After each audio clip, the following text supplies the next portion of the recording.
नमस्कार दोस्तों, logic crack channel के एक और वीडियो में आप सभी का स्वागत है। तो दोस्तों, आज हम जो वीडियो देखने वाले हैं वो प्रशांत धवन सर की। तो प्रशांत धवन सर ने एक वीडियो बनाई है जिसका टाइटल है India will not become a vessel states. तो ये इंडिया जो है कोई जागीरदार राज्य नहीं है या नहीं बनेगा। तो ये मैक्रोन ने कहा है, हिट्स बैक एट ट्रम्प। तो ये ट्रम्प के लिए बोला है उन्होंने। ट्रम्प पे पलटवार किया है। आप लोगों को पता है कि अभी कुछ दिन पहले ट्रम्प ने जो है पीएम मोदी जी की और मैक्रोन की इन्होंने नकल करी थी और इनको मतलब एक तरह से मॉक किया था। तो उसी के ऊपर जो है मैक्रोन ने इनको बोला हुआ है कि भारत ऐसा कोई जागीरदार वाला कोई राज्य नहीं है या स्टेट नहीं है। तो देखते हैं कि ये पूरा मैटर क्या है और प्रशांत धवन सर इसके बारे में डिटेल लेके आए हैं। तो शुरू करते हैं वीडियो। और वीडियो देखने से पहले चैनल पे नए हैं तो सब्सक्राइब कर लेना और बेल आइकन प्रेस कर देना ताकि जब भी वीडियो अपलोड करें उसका नोटिफिकेशन आप लोगों को मिल जाया करे। तो स्टार्ट करते हैं वीडियो और मिलेंगे वीडियो के एंड में। नमस्कार, वेलकम टू करियर 247। मैं हूं प्रशांत धवन। भारत कभी भी एक वैसल स्टेट नहीं बनेगा। रिसेंटली ये स्टेटमेंट दी है फ्रांस के प्रेसिडेंट इमैनुअल मैक्रोन ने। नाउ जैसे आप लोग जानते हैं, डोनाल्ड ट्रंप ने रिसेंटली दो कंट्रीज के लीडर्स को काफी टारगेट किया। एक तो फ्रांस के इमैनुअल मैक्रोन और दूसरे भारत के नरेंद्र मोदी। और इंटरेस्टिंग बात देखिए, हाल ही में कुछ ही दिनों पहले भारत के विदेश मंत्री डॉक्टर एस जयशंकर ये गए यूरोप के एक बहुत ही इंपॉर्टेंट टूर पे। इन्होंने दो कंट्रीज को विजिट किया, एक तो लक्समबर्ग और दूसरा फ्रांस। फ्रांस में जब ये इमैनुअल मैक्रोन से मिले पेरिस में, वहां पर मैक्रोन की तरफ से स्टेटमेंट आई थी कि भारत जैसे देश किसी के भी वैसल नहीं बनना चाहते। एक वैसल स्टेट भारत कभी नहीं बनना चाहेगा। ना इसका मतलब क्या होता है, वैसल स्टेट होता क्या है, ये मैं आपको बताता हूं। देखिए, इंटरनेशनल रिलेशंस में वैसल स्टेट का एक प्रॉपर कॉन्सेप्ट है और दुनिया में कई वैसल स्टेट्स एग्जिस्ट करती है। एक वैसल स्टेट कहने को एक इंडिपेंडेंट कंट्री है ऑन पेपर, मगर वो लोग बस अपने इंटरनल अफेयर्स देखते हैं। उस पर वहां पे उनका कंट्रोल होता है कि जी स्कूल के सिलेबस में क्या पढ़ाना है, सड़कें कितनी चौड़ी बनेगी, हाईवे कहां से गुजारना है, मेट्रो कहां से गुजारनी है, एक्सेट्रा एक्सेट्रा। बाकी उस देश का जो डिफेंस के इक्विपमेंट कहां से आने हैं, ये कोई और देश तय करता है उनके लिए। वो देश तय नहीं कर सकता खुद। वो देश एनर्जी किससे परचेज करेगा, ये कोई और देश तय करता है। उस देश के लीडर का कुछ कंट्रोल नहीं होता उस पर। बेसिकली विदेश नीति से रिलेटेड जो भी बड़े निर्णय वो देश लेगा, वो इनडायरेक्टली एक और बड़ा कंट्री ले रहा होता है। इसको कहा जाता है एक वैसल स्टेट। पुराने जमाने में आप अगर देखो तो वैसल स्टेट का कॉन्सेप्ट काफी बार ओटोमन एम्पायर के दौरान या फिर उससे पहले भी आप अगर जाओगे तो एंशिएंट हिस्ट्री में बेबीलोन के दौरान काफी मेंशन किया जाता था। आज के समय पाकिस्तान एक क्लासिक एग्जांपल है एक वैसल स्टेट का। आप देखोगे ओवर द इयर्स बहुत आर्टिकल्स पब्लिश हुए हैं पाकिस्तान को लेकर कि पाकिस्तान एक सॉवरन देश है या फिर एक वैसल स्टेट है। क्योंकि या तो ये हमेशा चाइना के हिसाब से अपनी विदेश नीति बनाते हैं या फिर जैसे आज के समय यूनाइटेड स्टेट्स ऑफ अमेरिका के हिसाब से अपनी पॉलिसी बना रहे हैं। नाउ भारत पाकिस्तान के कंपैरिजन में एक वैसल स्टेट बिल्कुल भी नहीं है। ये बात पाकिस्तान के former prime minister Imran Khan खुद कह चुके हैं कि ये होता है देश, ये होती है फॉरेन पॉलिसी। जिस कंट्री से मर्जी ऑयल परचेज किया, जिस कंट्री से मर्जी डिफेंस इक्विपमेंट परचेज किया। So why not have a foreign policy like India? India has a very mature foreign policy. It is trading with the US. It is trading with China. It is getting cheap oil from Russia. So India's foreign policy benefits its people. Now Imran Khan ने अपने tenure में बहुत बार भारत का example दिया है। मुझे लगता नहीं है कि इतिहास में किसी भी वर्ल्ड लीडर ने भारत की विदेश नीति की इतनी प्रशंसा करी होगी, इतनी तारीफ करी होगी जितनी इमरान खान ने करी थी। क्योंकि वो डायरेक्ट कंपैरिजन देखते थे और परहैप्स काफी हद तक फ्रस्ट्रेटेड भी फील करते थे कि इंडिया जो कर पा रहा है वो पाकिस्तान नहीं कर पा रहा, आज भी टू बी ऑनेस्ट नहीं कर पा रहा। और इमैनुअल मैक्रोन ने रिसेंटली डॉक्टर एस जयशंकर के सामने एक बहुत इंपॉर्टेंट स्टेटमेंट दिया। ना पहली बात तो आपको समझना होगा कि डॉक्टर एस जयशंकर यहां पर फ्रांस में किस मीटिंग में पार्टिसिपेट करने के लिए गए और उस मीटिंग में किस तरीके से यूएसए को सबसे पहले एक बहुत ही स्ट्रांग मैसेज भेजा तीन देशों ने, फ्रांस, पोलैंड और जर्मनी ने। देखिए, यूरोप में एक बहुत ही फेमस ग्रुप है इन तीन देशों का जिसका नाम है वेइमार ट्रायंगल। इन कंट्रीज का समिट होता है हर साल और इतिहास में पहली बार रिसेंटली भारत के विदेश मंत्री डॉक्टर एस जयशंकर को वेइमार ट्रायंगल के समिट में इनवाइट किया गया। नाउ इस बार का जो समिट है, यहां पर इन तीनों देशों ने एक बहुत ही टफ स्टांस लिया ग्रीनलैंड के इशू को लेकर। ग्रीनलैंड जैसे आप लोग जानते हैं दुनिया का सबसे बड़ा टापू है, डेनमार्क का पार्ट है। ग्रीनलैंड बिल्कुल यूरोपियन यूनियन में आता है और डोनाल्ड ट्रंप चाहते हैं कि ये ग्रीनलैंड को कब्जा ले यूएसए के लिए। इस पे आप देखोगे मैंने वीडियोस भी अपलोड करी है, शॉर्ट भी अपलोड करी है। ग्रीनलैंड एक बहुत ही बड़ा इशू बन चुका है आज के समय यूरोप और यूएसए के बीच में। और यहाँ पे आप देख पाओगे Europe unites to defend Greenland. पूरा यूरोपियन यूनियन आज के समय ग्रीनलैंड की रक्षा में खड़ा है। यहाँ पे आप देख पाओगे जर्मनी, फ्रांस और पोलैंड का जो वायनाड समिट है वहां पे साफ साफ बोल दिया गया कि Greenland is not for sale. Greenland कोई ऐसा नहीं है कि यूएस परचेज कर सकता है डॉलर्स में पे करके, और उसके अलावा आप समझ लीजिए कि जो मिलिट्री ऑप्शन है वो तो कंप्लीटली रूल आउट कर दी गई है। तो जब फ्रांस, जर्मनी, पोलैंड ये मैसेज सेंड कर रहे थे यूएसए को, उसी टाइम फ्रांस के प्रेसिडेंट इमैनुअल मैक्रोन ने यूएसए की निंदा करी है और ये कहा है कि USA is turning away from its allies. जो इनके हिस्टोरिकल एलाइज रहे हैं उनका समर्थन उनके डिफेंस में यूएस नहीं आ रहा। और फिर इन्होंने ये भी कहा कि भारत समेत कई देश हैं, जैसे इंडोनेशिया है, इवन आसपास आप अगर देखो एशिया में कई कंट्रीज हैं जो सॉवरन कंट्रीज हैं, जो किसी के भी एक वैसल स्टेट नहीं बनना चाहते। और ये बात रिस्पेक्ट करने की बहुत ही ज्यादा आवश्यकता है। और अगर आपके माइंड में सवाल ये है कि भारत को आखिर कोई वैसल स्टेट बनाना क्यों चाहेगा, क्यों दुनिया में आप चाहोगे कि वैसल स्टेट्स एग्जिस्ट करे, देखो ये एक जियोपॉलिटिक्स का बहुत ही पुराना सिद्धांत है, कई सदियों से ये चलता आया है। जब दुनिया को डिवाइड किया जाता है महाशक्तियों में तब बनती है वैसल स्टेट्स। यहाँ पे आप देख पाओगे इमैनुअल मैक्रोन ने, नाउ अगेन मैं रिपीट करूंगा, इमैनुअल मैक्रोन आज के समय मैं कहूंगा perhaps one of the most intellectual और वाइज लीडर्स हैं दुनिया में। इन्होंने रशिया के खतरे के बारे में कई साल पहले वार्निंग दी थी, उसके बाद जो हुआ दुनिया ने देखा। आज भी ये वार्निंग दे रहे हैं कि यूएस जिस राह पे जा रहा है इवेंचुअली इससे यूएस को लॉस ही होने वाला है। और जो ये आप कह लीजिए इनकी टेम्पटेशन है कि दुनिया को बांट देते हैं ग्रेट पावर्स के बीच में, कि हर ग्रेट पावर की अपनी वैसल स्टेट होगी और फिर बेसिकली ग्रेट पावर्स आपस में नहीं लड़ेंगी, जो वैसल स्टेट्स हैं काफी बार उनको लड़वाया जाएगा, या फिर आप कह लीजिए वैसल स्टेट्स से ये डिसाइड किया जाएगा कि किस कंट्री के पास कितना इन्फ्लुएंस है दुनिया में। और यहाँ पे आप देख पाओगे मैं फ्रांस 24 का ही आपको आर्टिकल दिखा रहा हूं।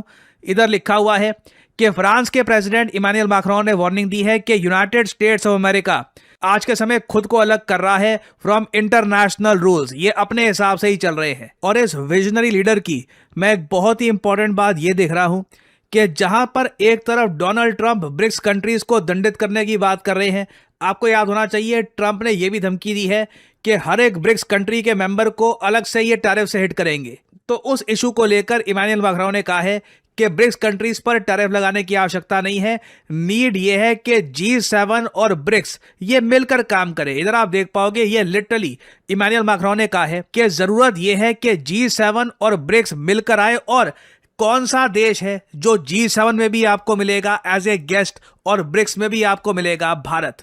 पिछले कई सालों से लगातार G7 देश के जब समिट होते हैं तब वहां पर भारत को भी इनवाइट किया जाता है as a special guest. Most probably जब यूएस होस्ट करेगा 2026 में G7 समिट, तब भारत को भी ये इनवाइट करेंगे। देखना होगा वैसे कि नरेंद्र मोदी जी ये डोनाल्ड ट्रंप से मिलने के लिए जाते हैं यूएस में या नहीं, क्योंकि वैसे ये बात तो तय हो गई है कि इस साल भी डोनाल्ड ट्रंप भारत नहीं आने वाले। क्वाड समिट लग रहा है कि इस साल भी नहीं होगा। शायद यूएस जेडी वैंस को भेज सकता है या फिर अपने जो विदेश मंत्री है उनको भेज सकते हैं ये लोग, may be that can happen. But Trump का लग रहा है कि अगर प्लान बनेगा भी भारत में आने का तो वो 2027 का बनेगा।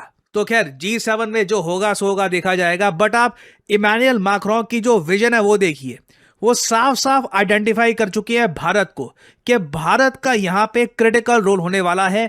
भारत जोड़ सकता है G7 और ब्रिक्स को, और हम एक ऐसी दुनिया में काम कर सकते हैं जहां पे हम आपस में कोऑपरेशन करें, ना कि वेसल स्टेट्स बनाकर एक दूसरे को नुकसान पहुंचाने का एक प्रयास करें, जिससे अल्टीमेटली ग्लोबल इकोनॉमिक ग्रोथ को ही नुकसान होगा। और मैं देखता हूं काफी बार लोग बात कर रहे होते हैं कि अब देखिए वर्ल्ड वॉर 3 बहुत करीब है, विनाश हो जाएगा, ये हो जाएगा। मैं भी आपको बता दूं, भारत के प्रधानमंत्री, फ्रांस के प्रेसिडेंट और इवन मैं कहूंगा जर्मनी के भी जो चांसलर है, जब तक ऐसे मैच्योर लीडर्स हैं, मुझे लगता नहीं है कि हम लोग तबाही के बहुत करीब हैं। कॉपरेशन एक ज्यादा अच्छा सोल्यूशन है। इसी महीने के अंत में क्वाइट पॉसिबली ये मुझे लग रहा है कि इंडिया यूरोपियन यूनियन का एक फ्री ट्रेड एग्रीमेंट या तो साइन हो जाएगा या फिर बातचीत उसकी बहुत आगे और चली जाएगी, और आई थिंक अगले महीने तक एक बड़ी न्यूज सामने आएगी। So great things are happening. चाहे यूएसए के ट्रेड डील को लेकर थोड़ा सा इशू चल रहा हो, बट यूरोपियन यूनियन के साथ जो एफटीए है ये स्पीडली आगे बढ़ रहा है, और यूरोपियन कंट्रीज ओवरऑल आप अगर देखें तो भारत की इंपॉर्टेंस समझ चुकी है। परहैप्स डोनाल्ड ट्रंप की हरकतों ने भारत की इंपॉर्टेंस को कई गुना मल्टीप्लाई कर लिया है यूरोप की नजर में। ना फाइनली यहां पे आप लोगों से मैं क्वेश्चन पूछूंगा। क्वेश्चन ये है कि इस साल 2026 में मेंस T20 वर्ल्ड कप ये कौन से 2 देश होस्ट करने वाले हैं? इस वर्ल्ड कप से इंडिया तो है, लेकिन साथ कौन है? बांग्लादेश, बताइए कौन से 2 देश होस्ट करेंगे 2026 का मेंस T20 वर्ल्ड कप? ये है यहाँ पे आपकी ऑप्शंस। भारत, ऑस्ट्रेलिया होगा, श्रीलंका हो सकता है, इंडिया, भारत ऑस्ट्रेलिया या फिर भारत नेपाल। कमेंट सेक्शन में करिए उत्तर। बी जो लोग या देखें सी। सही आंसर उनकी कमेंट में जरूर हट, ताकि बाकी लोग समझ पाएं कि सही उत्तर क्या है। मैं तो अपने तुक्के लगा लिए। खैर, आज मैं प्रशांत धवन की वीडियो वैसे तो हमेशा ही अच्छी होती है, लेकिन मैं इस लिहाज से सोची थी कि जो जो चीजें हमें जियोपॉलिटिक्स से रिलेटेड कभी भी नहीं पता थी रिएक्शन स्टार्ट करने से पहले, वो इनकी वीडियोस देख देख के वो इतनी आसान लैंग्वेज में समझाते हैं ना कि नॉर्मली खासतौर पे मेल्स को तो समझ आ ही जाती है, बट फीमेल्स इस तरह की न्यूज में ज्यादा इंटरेस्ट नहीं रखती। तो जब मैंने टाइटल पढ़ा तो मुझे लिटरली नहीं पता था कि यार ये वेसल स्टेट लिखा हुआ है, इसका क्या मतलब है, और सदियों से मतलब ये टर्म जो है वो ये चलती हुई आ रही है। तो उन्होंने बड़े अच्छे तरीके से जो है ना वो सारा इसको एक्सप्लेन किया। और अमेरिका जो है वो चाहता यही है कि जो इंडिया के जो सारे बड़े बड़े मामलात हैं उसको जो है हम हैंडल करें, हम बताएंगे ऑयल कहाँ से पूरी दुनिया भी ऐसी चाहता है। हाँ, कि वो सुपर पावर है, बाकी सारे वो जो वेसल पॉइंट पे उन्होंने बताया ना, बाकी उस तरह से जो है ना वो हो जाए। और ट्रम्पवा चाचा जो है ना ये बावला हो गया भाई। और जब ये शुरुआत में आया था ना तो मैंने एक बात बोली थी कि जो डैमेज भाई अमेरिका का ये ट्रम्प चाचा ने किया है ना भाई, वो और कोई नहीं कर सकता था। और तारिक भाई ने एक और भी बात बोली थी, इधर यकूब भाई बैठे थे, मुझे वक्त से याद आती है कि ये जंगे रुकवाएगा, तो तारिक भाई ने बोला था ये इसके आने से दुनिया और ज्यादा घाटे में जाएगी। तो भाई सिंपल सी बात है, दुनिया जाती है उसको क्या लगे, वो अमेरिका को तो स्ट्रॉन्ग ही कर रहा है। लेकिन एक जब चीज दुनिया में एनर्जी है, एनर्जी के ज़खायर कुदरती वसाइल जो मौजूद हैं उनको वो कब्जा रहा है, तो इससे वो बताओ अमेरिका को घाटे में कहाँ? घाटे में ऐसा है कि भाई आपके जो इम्पोर्टेंट दोस्त होते हैं ना, मित्र जिसको बोलते हैं जी, वो भाई ताकतवर के लिए कुछ भी नहीं होता है। कौन दोस्त वो जब चाहेगा, ये जो आज, अब मैं बुरे लफ्ज यहाँ पर नहीं अदा करना चाहता, चलो ये कह लेता हूँ कि आज जो चीख चिल्ला रहे हैं, कल को जब वो इनको बोटी फेंकेगा इन सब ने फिर दुम दुबाते। अच्छा तारिक भाई, जो वेसल स्टेट की बात की है मैक्रोन ने, अब ये नहीं होने वाला उनके लिए सबसे ज्यादा अमेरिका के लिए वेसल स्टेट कौन सी है जो उनके एक इशारे पे सबसे ज्यादा मिडल ईस्ट? नहीं है भाई, आप मान लो भाई वेसल स्टेट सबसे पहले भाई इनके लिए यूरोप ही है, यूरोप ही है। तो गाइस ये जो था कि India will not become a vessel state, और ये बात इंडिया ने नहीं की है, ये बात फ्रांस के जो प्रेसिडेंट है उन्होंने जाके वहां पे की है। तो मेरे ख्याल से यार पहली बात है कि यार फ्रांस क्यों बोल रहा है ये सब कुछ, ये मेरे ख्याल से इंडिया खुद बोले तो ज्यादा पावरफुल बात रहेगी। और क्योंकि मुझे यही लग रहा है कि जो ग्रीनलैंड का जो भी मसला चल रहा है तो उसके अंदर उनको जो सपोर्ट चाहिए वो कहीं ना कहीं इंडिया से वो सपोर्ट भी उनको मिलेगा, सपोर्ट मिल रहा है। ऑफ कोर्स ट्रेड उनकी आपस में ट्रेड चलने वाली है, और जिसकी मेरे ख्याल से 210% पॉसिबिलिटी है कि नेक्स्ट मंथ से हमें कोई ना कोई ये नजर आए। तो क्योंकि मेरे ख्याल से पॉजिटिव साइन की तरफ जाती हुई चीजें नजर आ रही हैं फ्रांस के साथ इंडिया की।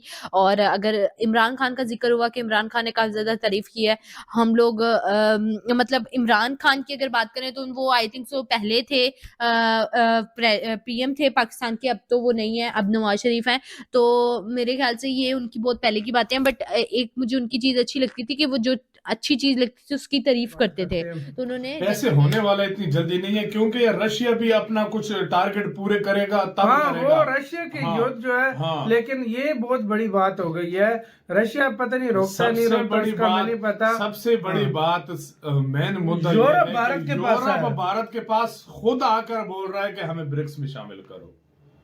भारत खुद भारत को बोल रहा है, यूरोप बोल रहा है, सिवाय यूके के तकरीबन सारे देश रेडी मैंने आज तक ये चीज नहीं भाई देखी थी कि कुछ ऐसा देखने को मिलेगा। ये तो अगर इसी तरह हुआ ना तो यूएन से ज्यादा बड़ा संगठन ये ब्रिक्स बन जाएगा, यही बन जाएगा अगर इस तरह हो गया तो भाई, उससे बड़ा हो जाएगा। और नो डाउट यार, देखो यूरोप ने ज्वाइन कर लिया, ट्रम्प सबसे ज्यादा डर कह लो, खौफ कह लो, मजबूरी के लोग ब्रिक्स जो है वो ब्रिक्स का इजराइल की सॉरी रशिया की वजह से कर रहा है। अगर जिस दिन ये युद्ध रुक गया ये खुद ब खुद जाएंगे, कहेंगे भाई बोलेंगे हमारा जो रशिया से खतरा था वो खत्म हो गया भाई। और देखो यार, वो कभी ग्रीनलैंड का बोलता है, कभी किस कंट्री का बोलता है, कभी उनको गलत लफ्जों से यूरोप को पुकारता है। सबसे बड़ी बात आ जाती है यहाँ पर कि ट्रम्प इस टाइम पर पावर हंग्री, बहुत पावर शोकेस में लगा। हंग्री तो नहीं, पावर तो है ऑब्वियसली, पावर का वो नहीं होता शोकेस दिखाना, अपना शो ऑफ करना कि भाई मैं कुछ भी कर सकता हूँ, हर एक चीज वो मतलब अपनी, वो कहते हैं ना अपनी ईगो सेटिस्फाई करने में लगा हुआ है, अपनी ईगो प्लस अपनी कंट्री को पावरफुल दिखाने के साथ साथ अपनी कंट्री के लिए सब कुछ